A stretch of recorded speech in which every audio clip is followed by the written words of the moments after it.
तो आज की चर्चा एक बड़े सवाल से शुरू करते हैं। क्या एक 500 साल पुरानी किताब में आज के मेंटल हेल्थ क्राइसिस का कोई जवाब हो सकता है? आज हम गोस्वामी तुलसीदास की अमर रचना रामचरितमानस से जुड़े कुछ स्रोतों पर बात कर रहे हैं। हमारे पास मानस पर एक विस्तृत व्याख्या है, कुछ ऑनलाइन लेख हैं और एक बहुत ही दिलचस्प रिसर्च पेपर भी है जो तुलसीदास के काम को मॉडर्न साइकोलॉजी से जोड़ता है। और हमारा मकसद सिर्फ पुरानी बातें दोहराना नहीं है, बल्कि ये समझना है कि ये सदियों पुराने विचार, ये प्रतीक, वो आज की भागदौड़ भरी जिंदगी में हमारे लिए प्रैक्टिकल टूल्स कैसे बन सकते हैं, कैसे ये हमें वो मानसिक शांति और एक क्लैरिटी दे सकते हैं जिसकी हम सबको तलाश है। बिल्कुल। तो आज हम दो मुख्य हिस्सों पर गहराई से बात करेंगे। पहला, एक मार्गदर्शक यानी गुरु की क्या भूमिका है, और दूसरा, इच्छा और ध्यान के बीच हमारे मन के अंदर चलने वाले संघर्ष की एक नाटकीय कहानी। तो चलिए इसकी परतें खोलते हैं। चलिए शुरू करते हैं। सबसे हैरान करने वाली बात जो स्रोतों में सामने आती है वो ये है कि रामचरितमानस की शुरुआत सीधे राम की कहानी से नहीं होती। हाँ, ये बहुत दिलचस्प है। कहानी के हीरो से पहले तुलसीदास गुरु की वंदना करते हैं। स्रोतों के अनुसार गुरु को कृपा सिंधु नररूप हरि कहा गया है, यानी वो दया के सागर हैं और इंसान के रूप में स्वयं ईश्वर हैं। ये तो बहुत बड़ी बात है। ये बहुत बड़ी बात है और ये एक फंडामेंटल प्रिंसिपल सेट करता है। तुलसीदास आगे कहते हैं, महामोह तम पुंज जासु बचन रविकर निकर। इसका मतलब है कि गुरु के वचन वो सूरज की किरणों की तरह हैं जो महामोह यानी हमारे गहरे भ्रम और अज्ञान के अंधकार को नष्ट कर देते हैं। ये सिर्फ एक काव्यात्मक उपमा नहीं है, ये एक गहरा मनोवैज्ञानिक सत्य है। सोचिए, जब हम किसी मुश्किल में फंसे होते हैं तो एक ट्रस्टेड मेंटर या दोस्त की बस एक सलाह, एक सही नजरिया हमें उस कंफ्यूजन के अंधेरे से बाहर निकाल सकता है। ये बात तो सही है, लेकिन यहाँ एक और चीज है जो आज के जमाने में थोड़ी अजीब लग सकती है। बताइए। स्रोतों में गुरु के चरणों और खासकर उनके चरणों की धूली यानी चरण रज पर बहुत जोर दिया गया है। हाँ, बंदौ गुरुपद पदुम पर आगा। हाँ बिल्कुल। तो इसका क्या मतलब है? क्या इसका मतलब शाब्दिक रूप से पैरों की धूल है या ये किसी गहरी मनोवैज्ञानिक अवस्था का प्रतीक है? आपने बिल्कुल सही नस पकड़ी है। ये शाब्दिक धूल नहीं है, ये एक माइंडसेट है। इसे ऐसे समझिए जैसे कोई युवा वैज्ञानिक किसी नोबेल पुरस्कार विजेता की लैब में काम करने जाता है, या कोई संगीतकार किसी उस्ताद का शागिर्द बनता है। वो सिर्फ उनकी तकनीक नहीं सीखता, वो उनके सोचने का तरीका, दुनिया को देखने का नजरिया अपनाता है। ये चरण रज उसी समर्पण, उसी विनम्रता का प्रतीक है। ये कहता है कि मैं सीखने के लिए अपने अहंकार को किनारे रखकर ज्ञान को पूरी तरह से आत्मसात करने के लिए तैयार हूँ। मतलब ये ईगो को छोड़ने का प्रतीक है ताकि ज्ञान के लिए जगह बन सके। एग्जैक्टली। एक स्रोत से मंजुल अंजन कहता है, एक सुंदर काजल। और ये काजल करता क्या है? ये हमारी विमल विवेक बिलोचन को खोलता है, यानी सही और गलत के बीच फर्क करने वाली हमारे विवेक की आंखों को साफ करता है। ये सांसारिक रोगों को, मतलब हमारे मानसिक कष्टों, हमारी एंग्जाइटीज, हमारे डर, इन सब को दूर करने वाला अमृत है। अच्छा, एक स्रोत में तो इससे भी ज्यादा आकर्षक उपमा है। श्री गुरुपद नकमणि गण ज्योति, यानी गुरु के चरणों के नाखूनों की चमक मणियों के समूह की ज्योति जैसी है। ये सुनने में बहुत पोएटिक लगता है, लेकिन इसका गहरा मतलब क्या है? इसका मतलब बहुत गहरा है।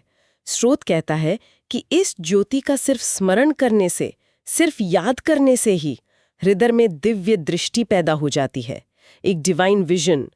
ये वो रोशनी है जो मोह के अंधेरे को पूरी तरह खत्म कर देती है, और जिसके दिल में ये रोशनी आ जाती है उसे बड़े भाग और आवें जासू, यानी परम सौभाग्यशाली माना गया है। तो ये दिव्य दृष्टि आज के जमाने में एक तरह की मेंटल क्लैरिटी हुई, या फोकस कह सकते हैं, जो हमें सोशल मीडिया, ब्रेकिंग न्यूज़ और दूसरी चीज़ों के शोर से बचाती है। हाँ, मतलब गुरु का काम आपको और ज़्यादा इन्फॉर्मेशन देना नहीं, बल्कि उस इन्फॉर्मेशन के जंगल में सही रास्ता दिखाना है। आपने इसे बिल्कुल सही मॉडर्न कॉन्टेक्स्ट दिया है। ये दिव्य दृष्टि इन्फॉर्मेशन ओवरलोड के युग में सबसे ज़रूरी स्किल है। ये फिल्टर करने की क्षमता है, क्या जरूरी है और क्या सिर्फ शोर है। गुरु आपको ज्ञान नहीं बेचता, वो आपको ज्ञान को देखने की नजर देता है।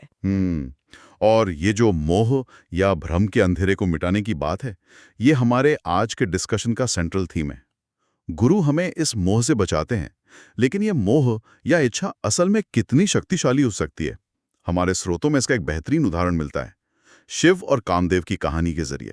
ये सिर्फ एक पौराणिक कहानी नहीं, बल्कि हमारे मन के अंदर चलने वाले युद्ध का एक जबरदस्त रूपक है। ये कहानी चेतना और इच्छा के टकराव को बहुत खूबसूरती से दिखाती है। एक तरफ भगवान शिव हैं, जो परम तपस्वी हैं, गहरी समाधि में लीन हैं। वो पीक कॉन्सेंट्रेशन यानी चेतना की सर्वोच्च एकाग्रता के प्रतीक हैं। Right. और दूसरी तरफ देवता हैं, जो अपनी मदद के लिए कामदेव को भेजते हैं। कामदेव जो इच्छा, आकर्षण और सांसारिक वासना के देवता हैं। अच्छा, पर कामदेव के सामने एक बड़ी दुविधा थी, है ना? वो जानते थे कि शिव की तपस्या भंग करने का मतलब क्या हो सकता है। हाँ, वो जानते थे, शिव विरोध ध्रुव मरणु हमारा। शिव का विरोध करने का मतलब निश्चित मृत्यु है, लेकिन वो परहित यानी दूसरों की भलाई को सबसे बड़ा धर्म मानते हैं और ये खतरनाक काम स्वीकार कर लेते हैं। यहाँ धर्म के पालन का एक बहुत ही न्यूआंस्ड पोर्ट्रेयल है। कभी-कभी सही काम करना सबसे खतरनाक भी हो सकता है। तो कामदेव अपनी पूरी शक्ति का प्रदर्शन करते हैं। मुझे हमेशा ये बात बड़ी दिलचस्प लगती है कि कैसे इस कहानी में सिर्फ इंसान ही नहीं, बल्कि पूरी प्रकृति काम के वश में हो जाती है। स्रोत इस यूनिवर्सल पावर ऑफ डिजायर को कैसे दिखाते हैं? स्रोत इसका बहुत जीवंत वर्णन करते हैं।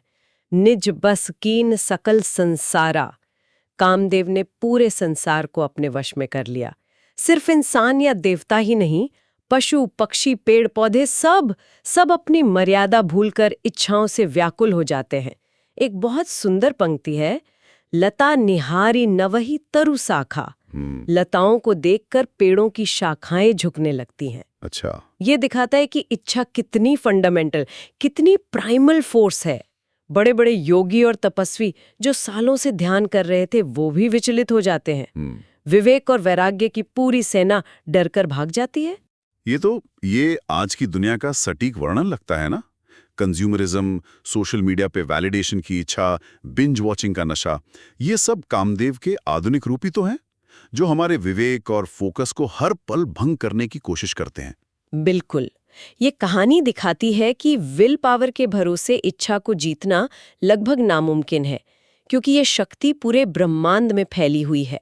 लेकिन जब कामदेव शिव के पास पहुंचते हैं, तो वहां कहानी बदल जाती है। शिव की समाधि अचल रहती है, चली न अचल समाधि शिव। और फिर कामदेव अपना आखिरी दाव चलते हैं। हाँ, जब कोई और तरीका काम नहीं करता, तो क्रोधित होकर कामदेव आम के पेड़ पर चढ़ते हैं और अपने 5 पुष्प बाण शिव के हृदय में मारते हैं। बाण लगते ही शिव की समाधि टूट जाती है। उनके मन में गहरा क्षोभ, एक डिस्टर्बेंस पैदा होती है, क्षोभो विशेषी। और तब वो अपना तीसरा नेत्र खोलते हैं। तीसरा नेत्र, जो ज्ञान और परम चेतना का प्रतीक है, कर भस्म हो जाते हैं। यहाँ समझने वाली बात यह है कि शिव ने कामदेव से लड़ाई नहीं की। उन्होंने कोई शारीरिक युद्ध नहीं किया। उन्होंने सिर्फ देखा, परम जागरूकता की स्थिति से, प्योर कॉन्शियसनेस से। जब इच्छा को देखा जाता है तो वो टिक नहीं सकती, वो बस राख हो जाती है। वाह, ये तो बहुत पावरफुल इंसाइट है। इसका मतलब इच्छाओं से लड़ना नहीं है, उन्हें दबाना नहीं है, बल्कि उन्हें एक साक्षी भाव से, अवेयरनेस के साथ देखना है। ये तो मॉडर्न माइंडफुलनेस की टेक्निक्स जैसा ही है, जो कहती हैं कि अपने विचारों और भावनाओं से लड़ो मत, बस उन्हें एक बादल की तरह आते और जाते हुए देखो। आपने एकदम सही कनेक्शन बनाया है। इसीलिए एक अन्य स्रोत में शिव को मर्दन मयन कहा गया है, यानी कामदेव का मर्दन करने वाला। ये मर्दन बाहुबल से नहीं, बल्कि चेतना के बल से हुआ है। ये ध्यान की शक्ति, अवेयरनेस की पावर का चरम उदाहरण है। जब आप पूरी तरह से प्रेजेंट मोमेंट में होते हैं, तो इच्छा, जो या तो अतीत की यादों से या भविष्य की कल्पनाओं से जुड़ी होती है, वो अपना जोर खो देती है। आपने माइंडफुलनेस का जिक्र किया, और वो हमारे अगले हिस्से के लिए एक परफेक्ट ब्रिज है। हमारे पास जो रिसर्च पेपर है, वो इन प्राचीन विचारों को सीधे सीधे आज के मानस विकार या मेंटल डिसऑर्डर्स के उपचार से जोड़ता है। ये सिर्फ एक अच्छा मेटाफर नहीं है, ये एक पूरा फ्रेमवर्क है। हाँ, ये शोध पत्र तुलसीदास की शिक्षाओं को आयुर्वेद और योग में वर्णित चिकित्सा की 3 परंपरागत प्रणालियों से जोड़ता है और दिखाता है कि ये आज भी कितनी रेलेवेंट हैं। तो वो 3 प्रणालियां कौन-कौन सी हैं? व्यापाश्रय, जिसे हम आध्यात्मिक चिकित्सा या स्पिरिचुअल थेरेपी कह सकते हैं। इसमें मंत्र, रत्न यानी मणि और अनुष्ठान जैसी चीजें आती हैं।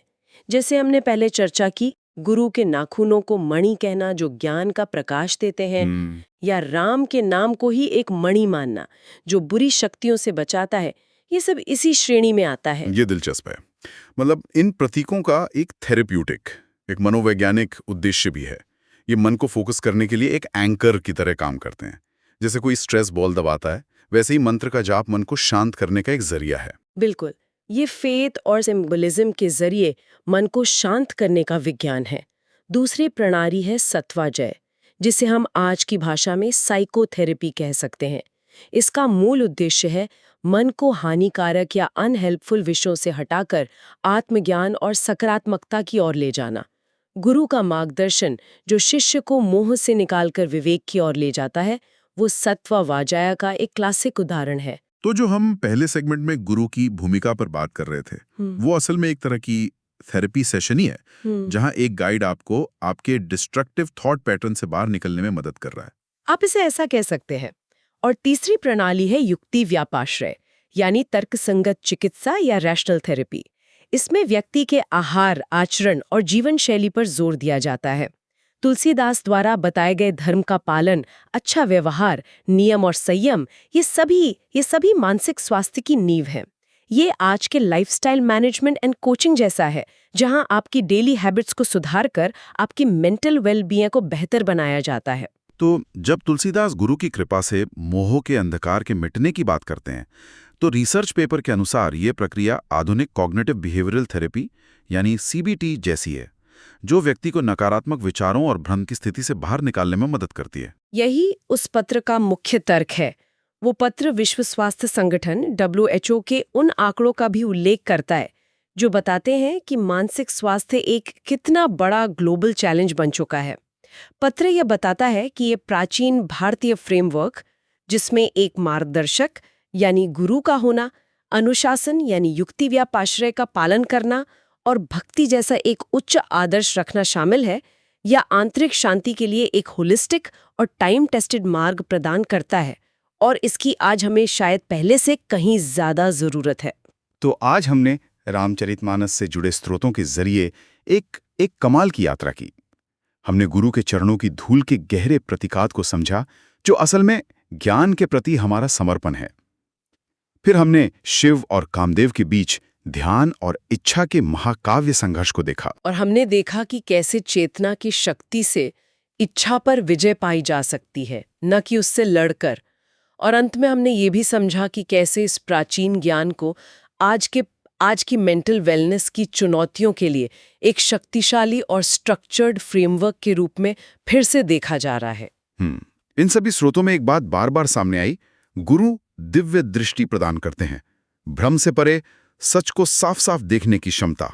और आज के इंफॉर्मेशन एज में, जहां हम लगातार विरोधाभासी जानकारियों, ओपिनियंस और डिजिटल शोर से घिरे रहते हैं, शायद सबसे बड़ी खोज ज्यादा जानकारी हासिल करना नहीं है, बल्कि यह देखने की स्पष्टता हासिल करना है कि वास्तव में क्या महत्वपूर्ण है। तो श्रोताओं के लिए आज का अंतिम विचार यह है, आज के दौर में असली चुनौती और ज्यादा सीखना नहीं है, बल्कि फालतू की चीजों को अनलर्न करना है।